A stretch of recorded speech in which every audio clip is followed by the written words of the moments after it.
बिस्मिल्लाहिर्रहमानिर्रहीम। मैं हूं ज़ीशान हैदर और आप देख रहे हैं शान एकेडमी चैनल। हम कर रहे हैं मैथमेटिकल मेथड की बुक की MCQs की तैयारी।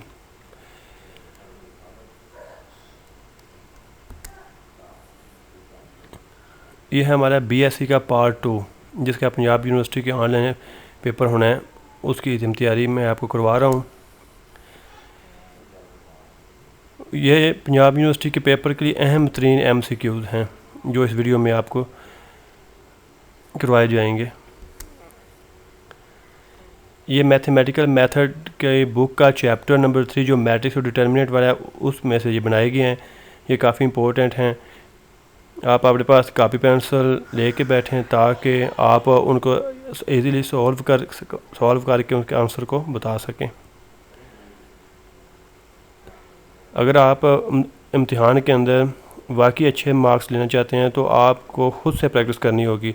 अदरवाइज़ आप इसके आंसर तो मैं आपको बता ही दूंगा, आप आंसर देख लेंगे, इससे आपकी प्रैक्टिस नहीं होगी। आप कापी पेंसिल लेके खुद से उनको सॉल्व करें और फिर मेरे बताए हुए आंसर के साथ कंपेयर करें कि आपका आंसर और मेरा आंसर सेम है। तो अगर सेम हुआ तो आपको आपकी तैयारी का पता चल जाएगा। अदरवाइज़ आपने ये वाले जवाब तो मैंने आपको बता ही देने हैं। चलें अब स्टार्ट करते हैं फर्स्ट MCQs। ये हमारा फर्स्ट क्वेश्चन, फर्स्ट MCQs। इसमें हमें कहा गया इफ़ A मैट्रिक्स है, A matrix equal to 1 2 3 4 and B matrix है 1 1 0 2, दैन AB फाइंड करें, यानी कि इन दोनों का प्रोडक्ट फाइंड करें। इनको सिंपली आपने ज़रब देनी है। तो आप इनको ज़रब देंगे तो जब देने के बाद आपके पास 4 आंसर हैं। आपने बताना है कौन सा आंसर करेक्ट है। ये आपके पास आंसर हैं। क्या इन तीनों में से कोई आंसर है कि या फिर इनमें से कोई भी आंसर नहीं है। अगर नहीं है तो आप नन के ऊपर नन के ऑप्शन में D को सिलेक्ट करेंगे।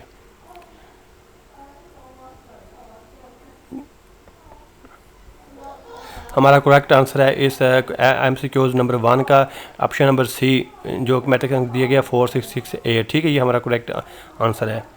अब हम देखते हैं अपने क्वेश्चन नंबर 2 को। क्वेश्चन नंबर 2 में हमसे क्या कहा गया है, let A and B B M cross N, यानी कि M और N आप हम ज़रब कर रहे हैं, मैट्रिक्स हैं over a field and A B belong to F, then A plus A B equal to किसकी होगा। चलें जी, आप इसके देखते हैं। इसके 4 ऑप्शन हमें जो क्या दिए गए हैं, ये हमें ऑप्शन दिए गए हैं। इनमें से हमने बताना है कि इनमें से कोई है। अगर कोई है तो आप बताएं। फिर ये प्रॉपर्टी है इसकी डिटरमिनेंट मैट्रिक्स की, आई थिंक ये प्रॉपर्टी है। तो आपने प्रॉपर्टीज़ की बतानी है कि आई थिंक फर्स्ट होगा या सेकंड थर्ड, या इनमें से कोई भी नहीं है। सोचें, गौर करें।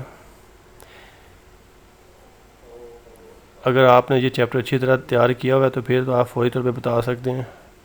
चलें जी, मैं आपको बताता हूँ इसका आंसर कौन है। इसका करेक्ट ऑप्शन है ऑप्शन नंबर A। ठीक है जी, अब हम मूव करते हैं क्वेश्चन नंबर 3 की जानिब।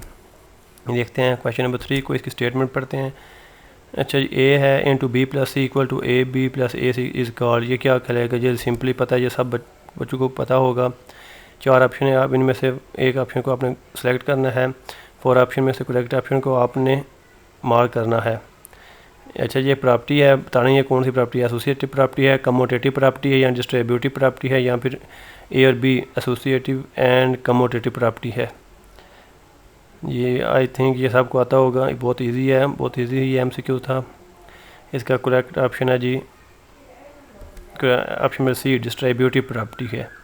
ठीक है जी, अगर एक तरफ B plus B and C दो मैट्रिक्स आपस में ऐड हो रहे हैं ब्रैकेट के अंदर, तो दूसरी तरफ वो जो बाहर वाला मैट्रिक्स है अगर वो ज़रब हो जाएगा दोनों के साथ, तो उसको हम डिस्ट्रीब्यूटिव प्रॉपर्टी कहते हैं। अब हम मूव करते हैं क्वेश्चन नंबर 4 की जानिब। क्वेश्चन देखते हैं क्वेश्चन नंबर 4 में क्या हमसे कहा गया है। इसकी स्टेटमेंट को गौर से पढ़ते हैं।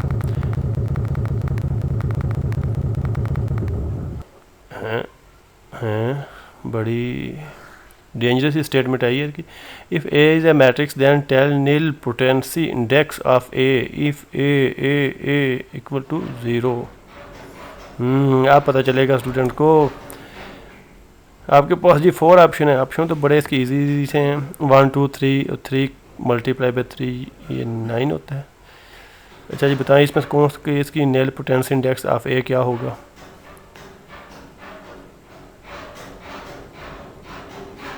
अच्छा, सबको पता चल गया, वेरी गुड। नील पोटेंशियल इंडेक्स तो सबको आप मालूम ही होगा।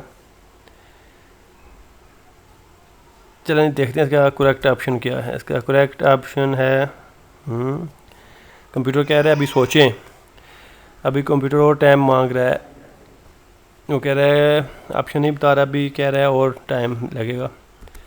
चलें जी, करेक्ट ऑप्शन आ गया हमारे पास। इसकी नील पोटेंशियल नंबर है 3, ऑप्शन नंबर सी जो है वो ये करेक्ट हमारा ऑप्शन है। पढ़ते हैं हम अपने क्वेश्चन 5 की जानब। क्वेश्चन नंबर 5 में हमसे क्या कहा गया है, every elementary matrix E is non singular. Every elementary matrix E is capital E is non singular. क्या हर एलिमेंट्री जो मैट्रिक्स होता है वो नॉन सिंगुलर होता है, ये हमें बताना है। तो बताना है, तो ऑप्शन क्या है इसके 4? इसके ऑप्शन 4 हैं true and false. Every elementary matrix capital E is non singular. अच्छा, ये सिर्फ ट्रू और फॉल्स बताना है। ये क्या ये स्टेटमेंट ट्रू है या फॉल्स है? आपको एग्ज़ाम में सिर्फ MCQs ही नहीं पूछे जा सकते, सिर्फ 4 ऑप्शन वाले आंसर क्वेश्चन नहीं आएंगे, बल्कि वो ट्रू फॉल्स वाले भी पूछ सकते हैं।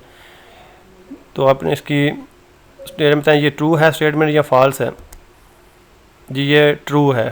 ठीक है जी, कि हर एलिमेंट्री मैट्रिक्स ई जो होता है वो नॉन सिंगुलर होता है, ये बात ठीक है।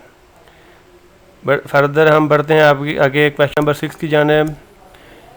क्वेश्चन 6 में हमें क्या कहा गया है, what is total rank of this matrix. ये आपको मैट्रिक्स स्क्रीन के ऊपर नज़र आ रहा है, इसका टोटल रैंक बताना है जी। ये बहुत इजी सा MCQ है, रैंक आप स्टूडेंट्स को आता होगा, पता चल के आपने इसको सॉल्व नहीं करना बल्कि इस मैट्रिक्स को ध्यान से देखना है और इसी में कोई देख के आपने रैंक बता देना, इसको कोई सॉल्व वगैरह नहीं करना। इसी तरह ये आपसे पूछा जाएगा, अगर रैंक पूछा गया तो रैंक सॉल्व करने के लिए यहीं कहेंगे, क्योंकि अगर इनको रैंक को मालूम करने के लिए अगर मैटर को सॉल्व किया जाए तो इसको एक्लन फॉर्म के में तब्दील करना होता है, जो कि काफ़ी थोड़ा सा लेंथी प्रोसेस होता है। इसलिए इस तरह के लेंथी जो आंसर क्वेश्चन वो नहीं पूछेंगे, वो आपको सिंपली हल करके देंगे। ये किसी मैट्रिक्स को हल किया गया है, उसके बाद आपको कहा गया अब आप इसका टोटल रैंक बता दें। तो टोटल रैंक आपने बताना है इन 4 ऑप्शन में से क्या इसका 1 है, ऑप्शन नंबर ए में कहा गया है, और ऑप्शन नंबर बी में कहा गया इसका टोटल रैंक 2 है, और ऑप्शन नंबर 3 सी में 3 कहा गया है और 3/4। इसका जो करेक्ट ऑप्शन है ऑप्शन नंबर बी, इसका total rank of this matrix is 2 है।